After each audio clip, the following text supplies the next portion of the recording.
গাভী গরু বাচ্চা দেওয়ার পরে বাছুর যদি একটু নড়াচড়া করে ওঠে, মা গরু খোল বুঝে খাওয়া বাদ দেওয়া বাছুরের কাছে আছে। আর তুমি এমন মানুষের মা বানালিয়া, মা যা মামুর বাড়ি দিল্লি যা দুধ কলা খাইতেছে, আর তুমি চাষতলে বসে মা আসবে মা আসবে, তোর মা মরবের লেগে আসবে। হ্যাঁ, বাংলাদেশের মানুষ ঠান্ডা হয়ে গেছে, ঠান্ডা হয়ে গেছে। 5-6 মাস গেলই না, উনি বলতেছে যে ছাত্রদের উদ্দেশ্যে আমি ভাষণ দেবো। কথা কন, ছাত্রদের উদ্দেশ্যে যখন ভাষণ দিবে উনি ভাবছে যে সব ভুলে গেছে। তুমি এতগুলি লোক মারলে মানুষ কিভাবে এত তাড়াতাড়ি বলে? কথা ক। হ্যাঁ, 71 সময় কে রাজাকার আসলে কে ছিল না তাদের তুমি 50 বছর পর বিচার করলে ভুলে গেলে না। আর তুমি এই হাজার হাজার লোক মারছে আর পাবলিক ভুলে গেছে এত তাড়াতাড়ি। এমনি যা কি করছে, ওর বাবার 32 নম্বর বাড়ি দানবন্দি ভাঙিয়া গুঁড়ো ফেলাইছে। উনি চিন্তা করছে আমি তো বাংলায় যাইতে পারবই না, আর যাদের কারণে আজকে আমি দেশ ছাড়া। কথা কন, কিছু তো বলাইছে ওয়াটের গুণে সাইজ করবার লেগে উনি বিবৃতি দিছে। এখন চিন্তা করতেছে আমি তো মরছি ওয়াটের গুণি মার খাই। এই জন্য ওয়াটে যে গুণি আছেন এই জায়গায় আগুন ধরাতেছে, ছাত্ররা পড়াইতেছে, ওয়াটের গুণি তোমরা সই হও। ডাক্তার ইন্নুস যতদিন আছে একদিন খালি দোয়া ইন্নুস করতে থাকো। কথা কয় না রে? হ্যাঁ, ডাক্তার ইন্নুস যতদিন আছে একদিন দোয়া ইন্নুস করো। আর যদি নির্বাচিত সরকার যদি আসে, যদি ইটের ডেল দিয়ে থাকো, পাথরের ডেল খাওয়া লাগবে। থাকো, এখন ওয়াটে অভিযান শুরু হবে। হ্যাঁ, উনি এইগুলি করতেছে, দেশে আগুন ধরুক, ষড়যন্ত্র শুরু হয়ে গেছে। এই ষড়যন্ত্রের ফাঁদে কেউ পাওয়া দিবেন না। এটা হলো আমার দেশ, আমার মাতৃভূমি, আমার মায়ের দেশ, এটা আমার বাবার দেশ। এই মায়ের দেশ বাবার দেশ, এই মায়ের দেশে বাবার দেশকে স্বাধীন করতে গেলে এই বাংলাদেশের হাজার হাজার মানুষ রক্ত দিয়েছে, জীবন দিয়েছে। মা বোনেরা ইজ্জত দেওয়ার পরে ইজ্জতের বিনিময়ে, রক্তের বিনিময়ে, জীবনের বিনিময়ে বাংলাদেশ স্বাধীন হয়েছে। চিল্লা কর ঠিক কিনা? আবার বউ আসছে, তুমি আসো, তোমাকে নিষেধ করতেছে কিনা? তোমার দেশে আসারও অধিকার আছে, জান্নাত তো যাওয়ারও অধিকার আছে। হ্যাঁ, তুমি আসো, তোমাকে নিষেধ। আচ্ছা, বাংলাদেশের কোনো মানুষ কি বলতেছে তুমি বাংলাদেশে আসো না? একটা লোক নিষেধ করে নাই। তুমি বলতেছ আজকে কালকে আসবে, আমরা বলি এখন আসো, এখন আসো। তুমি কি করছো? তোমার বিষয় তুমি কি করো।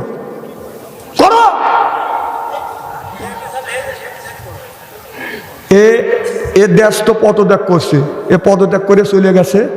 অম্মু থেকে জয়ের বউ জয়ে পদত্যাগ করছে। আবার ওর যে মেয়ে আছে মন্ত্রী পদত্যাগ পদত্যাগ করছে। ওর যে বোন যে রেহানা আছে, রেহানার মেয়ে, তার স্বামী রেহানার মেয়েকে পদত্যাগ করছে। এদের পরিবারটাই পদত্যাগে জর্জরিত। রেহানার কথা কবেন না, হাসিনে আসলো কথা কবে, কথা কবেন তো খবর আছে। ওকে আসে টুপ করে ডুববি। 16 বছর সেই ইমাম বানাবের দাও নাই। ইমাম বানাছে একজন মদখোর, একজন লুচ্চা, একজন বদমাইশ, একজন গুন্ডা। এখন তো ঠিক কবে 16 বছর কবে বারো নাকি? এখন যারা ওই দল করছে তারা আবার অন্য দলে ভর্তি হয়েছে। সে আয়াতটাও আল্লাহ নাযিল করছে, সুবহানাল্লাহ। এখন কয় না ওই দল নামে এই দলের লোক। সেটা কি বলছে? সে দল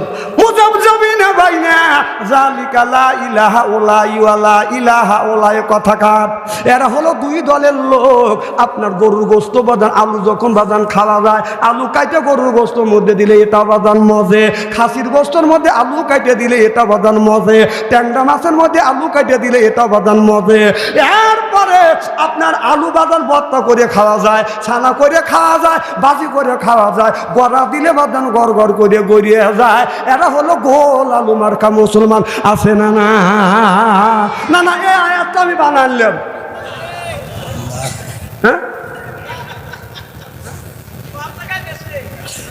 হ্যাঁ তো বুঝছি, তেনে বেলা বুঝো না। তাহলে নামাজের কথা, আল্লাহ সিদ্দিক 82 জায়গা বললেন ওয়াকিমুস সালাহ, নামাজ কায়েম করো। কথা কার? তাহলে নামাজের কথা 80 থেকে 82 জায়গা বললেন, জাকাতের কথা 30 জায়গা, কুতিবা আলাইকুমুস সিয়াম, রমজান মাসে রোজা রাখো, এই কথা একটা জায়গা বলেছে। আর কান্নার কথা ফালিয়াদহাকু কালিলা ওয়ালিয়াবকু কাসীরা, আল্লাহ বললেন বেশি বেশি করে কান্দো। তাহলে কান্নার কথা একটা জায়গা আল্লাহ বলেছে। আর ফায়াকতুলুনা ওয়া ইউকতালুন, ইসলামের জন্য রক্ত নেওয়া না হয় রক্ত দাও। জিহাদের কথা, দিন প্রতিষ্ঠিত করবার কথা আল্লাহ কোরআন কারীমের মধ্যে 500 উপরে আল্লাহ ডাইরেক্ট বলেছে। সুবহানাল্লাহ বললেন না? তাহলে ডাইরেক্ট দিন, আপনার নামাজ যেমন ফরজ, দিন প্রতিষ্ঠিত করা বাদান তেমন ফরজ। নামাজ যেমন আল্লাহ ফরজ করে দিয়েছে, ইসলাম প্রতিষ্ঠিত করা কি জোরকন? আর মিয়া ফরজ না, ফরজ আইন, ফরজে। তাহলে নামাজের কথা 82 জায়গা বললো, সেটা গুরুত্ব দিলে। রোজার কথা 1 জায়গা বললো, সেটা গুরুত্ব দিলে। কান্নার কথা একটা জায়গা বললো, স্টেজে যা সময় বানা কাঁদো রে বাবা, কাঁদে এবার কাঁদো। হ্যাঁ, তাহলে একটা জায়গা গুরুত্ব দিলে 500 উপরে ডাইরেক্ট আল্লাহ বলেছে দিন প্রতিষ্ঠিত করো। সুবহানাল্লাহ, একটু জোরে কর। তাহলে সেই দিকে তুমি গুরুত্ব দিলে না। এ নামাজ যেমন ফরজ, দিন প্রতিষ্ঠিত করা ফরজ। সুবহানাল্লাহ। আর ডাইরেক্ট ইনডাইরেক্ট যদি হিসাব করতে চান, ডাইরেক্ট 500 উপরে, ইনডাইরেক্ট 403 জায়গা। তাহলে ডাইরেক্ট ইনডাইরেক্ট 903 জায়গা আল্লাহ দিন প্রতিষ্ঠিত করবার কথা বলেছে। কথা বলেছে কে? এই কথা আল্লাহ বলছে। আর আমরা যদি বলবে যাই বাদশাহ রাজনীতি করতেছে, আমার অত ঠেকা বলছে যে তোমাদের শৈলকুপা থানায় জীবনে তো মহিলা মার খাওয়া দাঁড়াবো না আমি। হ্যাঁ, দেখেন কি বড় বড় চোখ করে টাকা। না না, আপনার বড় বড় চোখ দেখে টেবিলের নিচে মাথা দেওয়া পেলো আর না, এটা জেল খাতা পেলো। আর ইসলামের জন্য শোনেন, ওই ওয়াজের দিন নাই যে গুগুমলে আলোচনা খায়া, ওই ওয়াজের দিন গেছে, চলে গেছে। ওই ওয়াজ চলবে না, কারণ জাকারিয়া আলাইহিস সালামকে দাওয়া ধরছে, জাকারিয়া নবী গাছের মধ্যে ঢুকছে, গাছ সহ জাকারিয়া নবীকে কেটে ফেলছে। এই ওয়াজ জানিয়ে ওয়াজ করে মানুষকে আল্লাহ রাস্তা আনা যাবে না। এটা অন্যায়, এটা করা যাবে না। এটা না, এটা করতেই হবে। না, এর পক্ষে কথা বলতে গেলে জেল খাটা দরকার হলে জেল খাটবো, জরিমানা দেওয়ার দরকার হলে জরিমানা দেবো, প্রয়োজন হলে ফাঁসির মন চড়বো। বাতিলের সাথে আপোষ না। কোন ঠিক কিনা?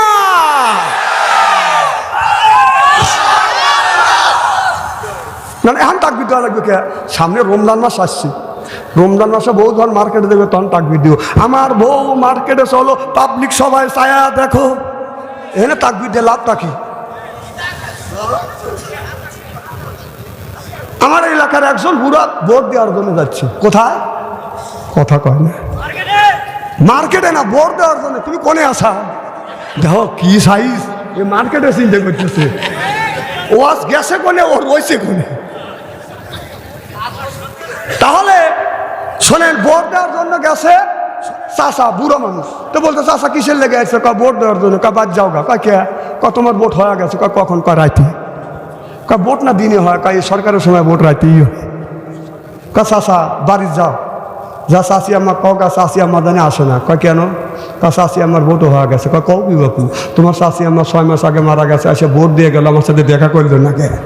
এই কয় চাষা শিক্ষুর কান্নাকাটি শুরু করছে। লোকজন জ্বর হয়ে গেছে, চাচা কান্দো কে? না, আমি কান্নাকাটি করতেছি, এর বিষয় কি তোমরা করতে পারবে? এদিকে পুলিশ এসে বাসি ভু করতেছে। চাচা কান্দো কে? তুমি কে? আমরা থানার পুলিশ, আইনের লোক। তোমাদের কাছে বিচার পাবো না। আমরা যদি আইনের লোক বিচার না দিয়ে বিচার দিবে কে? টাকা ঠিক আছে বাবা, বিচার দেওয়া। আর 6 মাস আগে তোমার চাষি আম্মা মারা গেছে, এসে ভোট দিয়ে গেল, আমার সাথে দেখা করলো না কে? ওরা লাখে কাবুল্লে চলে যেতে স্যার। এদের লোকগুলি কবে বিপুল ভোটে জয় করছে, বিপুল ভোটে। বাড়ির নাম কি? আবু বকর সিদ্দিক। আপনার আব্বার নাম? রসম আলী মির্জা।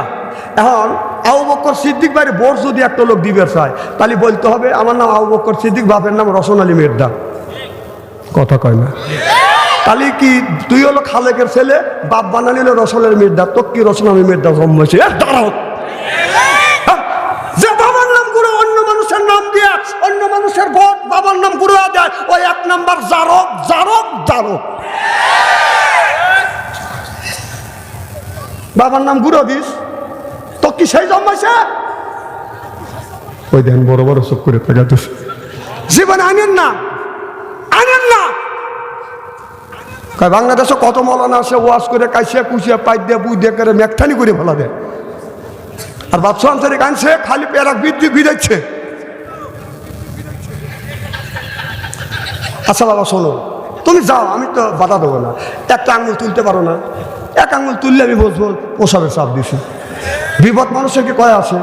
দুই আঙুল তুলে আমি বসবো যে টয়লেটের চাপ দিছি, আর 3 আঙুল তুলে আমি বসবো যে আপনার বিড়ির নেশা ধরছি না, এ জ্ঞান আমার আছে। আর 4 ইঞ্চি তুললে আমি জানবো যে বান্ধবী মিস কল দিছি, এ জ্ঞান আমার আছে। তো যাও বাবা যাও, তোমাকে মিস কল দিছি, রাত 12টা পার দিয়ে গেছে, আমি বুঝতেছি। যাও যাও, এখন কানে কানে কথা কওগা, যাও যাও কথা কওগা। চাচা হেনা কোথায়? হেনা মরিবের গেছে, যা কওগা চাচা হেনা কোথায়? রাস্তা দিয়ে যাওয়া যায় না। ইরে বাবা, একটা মেয়ে এখন মানে কুত্তাও তো কেউ কেউ করে না। সি সি সি শোনেন আমার ভাইয়ের, আমার এই বাংলার জমিনে একবার নষ্ট হয়ে গেছে। বাংলাদেশের যুবক যুবতী বাদান আপনার মোবাইলে আসক্ত হয়ে গেছে। আর বাংলাদেশের যুবক যুবতীকে নষ্ট করলো বাদান, 1 নম্বর হলো মোবাইল, আর 2 নম্বর হলো বাদান আপনার নেশাগ্রস্ত। কথা বুঝতেছেন না? বাংলার জমিনে যুবক যুবতী বাদান নষ্ট হওয়ার 1 নম্বর মূল হলো বাদান আপনার ফেসবুক ইউজ করা, মোবাইল বাদান টাচ মোবাইল বাদান ইউজ করা। আপনার মেয়ের বয়স হলো 10 বছর, তার হাতে আপনি স্ক্রিন টাচ মোবাইল দিয়েছেন। ছেলের বয়স হলো 10 বছর, তার হাতে আপনি স্ক্রিন টাচ মোবাইল দিয়েছেন। রসুল বললেন ইয়ার পলির বিদ্যে উঠে যাবে, ইয়াকসুরুল জাহিল, জাহিলিতে বসিত হবে। সেই অবস্থা আজ বাংলার জমিনে হচ্ছে। জোরকন ঠিক কিনে। আপনাদের গ্রামের নাম কি? কুশোবাড়িয়া গ্রামের মধ্যে যদি 5000 যুবক যুবতী থাকে, তাদের কাছে যদি স্ক্রিন টাচ মোবাইল থাকে, আপনি রাত 12টার মধ্যে মেসেঞ্জারের মধ্যে ঢোকেন, ফেসবুকের মধ্যে ঢোকেন, যদি 5000 যুবক যুবতী থাকে, তার 4000 রাত 12টার পরে লাইনে রয়েছে। ওরা কি করতেছে? তাহাজ্জুদের নামাজ পড়ে দোয়া করতেছে। একজন আর এক প্রেমিকের সাথে কথা কইতেছে। কথা ক। তাহলে তোমার ছেলের হাতে স্ক্রিন টাচ মোবাইল দিলে, তোমার ছেলে রাত 9টার সময় ঘরের মধ্যে ঢুকে রাত 3:30 পর্যন্ত কোটি কোটি করে কথা কয়, আর তুমি বাবা তুমি মা ফক ফক করে ঘুম পারো। তোর ছেলে আর তোর মেয়ে কি করতেছে? কি করতেছে? ছেলে হাতে 4টে ছেলে হাতে স্ক্রিন টাচ মোবাইল দিছে। মেয়ে আছে, মেয়ের হাতে স্ক্রিন টাচ মোবাইল দিয়ে মসজিদের আঘাত কাতারা যা দোয়া করতেছে, রব্বানা যালানা। বাবা 4 ছেলের হাতে স্ক্রিন টাচ মোবাইল দিয়ে তুই মসজিদের মধ্যে ফ্যাক ফ্যাক করে বাবা, তুই মসজিদ থেকে বের হ, মসজিদের বারান্দা যা, কথা ক ইস্তেরি করে ভালোবাস কি? হ্যাঁ, 4টে ছেলে হাতে স্ক্রিন টাচ মোবাইলটা তুই মসজিদের মধ্যে ফ্যাক ফ্যাক করে কানতেছিস। তোর ছেলে মোবাইলের মধ্যে যা করতেছে দেখ, সারা সর্বনাশ করতেছে। এবি বাবা মসজিদে যায় 4 ছেলের হাতে 4টে মোবাইল দিয়েছে, একটা মসজিদের আগার কাতারে ফ্যাক ফ্যাক করে বাবা গা ধরে ওই শালা বারান্দা দিবেন। তোর ছেলে কি করতেছে এই মোবাইলের মধ্যে? আর ফ্যাক ফ্যাক করে ভেবা ওই ছেলে ওই মিয়া মোবাইলের মধ্যে যত অন্যায় করবে, এই অন্যায় 3 ভাগে ভাগ করা হবে। 1 ভাগ ছেলে পাবে, 1 ভাগ মা পাবে, 1 ভাগ বাবা পাবে। বিচ্ছ যদি না হয় মরিয়ে দেখে বাঠাম তোমার ফাটা ছেড়ে দিবি। ছেলের হাতে স্ক্রিন টাচ মোবাইল দিয়ে ফ্যাক ফ্যাক করে তুই ভেবা দিছিস। তোর ছেলে ফেসবুকের মধ্যে একটা মেয়ের সাথে কি করতেছে?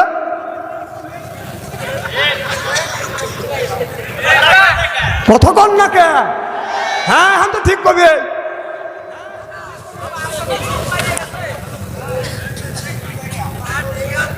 আপনারা আখিরে মোনাজাত করে যাওয়ার মন মানসিকতা আছে তো? নারায়ে তাকবীর, নারায়ে তাকবীর। আচ্ছা কারা কারা, আমি মুসাফির মানুষ, আমার সাথে আখিরে মোনাজাত করে কারা কারা যাবেন? 2 হাত টান করে দেখান তো দেখি। হাত টান করে দেখেন তো কোন লোকটা হাত তুললো না। রাজি তো? রাজি হাত নামান। আচ্ছা মারহাবা কোন আমার ভাইরা, ওই দিকে যেতে চাই না। মুসলমান ভাইরা, আল্লাহর হাবিবের প্রিয় উম্মতরা ভালো করে লক্ষ্য করে শোনো। পরের দিন আপনার 7 দিন বাজানো হয়ে গেছে। আদাহাম 7 দিন পর জুম্মা নামাজ বাদে বাদান বাদশার বাড়িতে গেছে। এবার বাদশা কোনো ফয়সালা আনতে পারে নাই। বাদশার বিবি বললেন আমাদের যে প্রধান উজির আছে উজিরকে বলুন উজির এইটা সামাল দিক। এবার বাদশার কাছে যখন আদহাম গেছে, হুজুর আপনার মিয়াকে বিয়ে দিবেন কি দিবেন না? আপনি হা বলবেন না বা না বলবেন? বাদশা বলবে আমি বলবো না, আমার যে প্রধান উজির আছে সেই প্রধান উজিরটা বলবে। এবার প্রধান উজিরের কাছে যা বলে উজির সাহেব আপনি বলুন বাদশার মিয়াকে বিয়ে দিবেন কিনা? বলে হ্যাঁ বাদশার মিয়া বলে জান্নাত তোমাকে বিয়ে করবে, আমরা শুনছি বিয়ে করতে পারে, তবে এই মেয়েটার আপনার শর্ত দিছে। বলে কি শর্ত?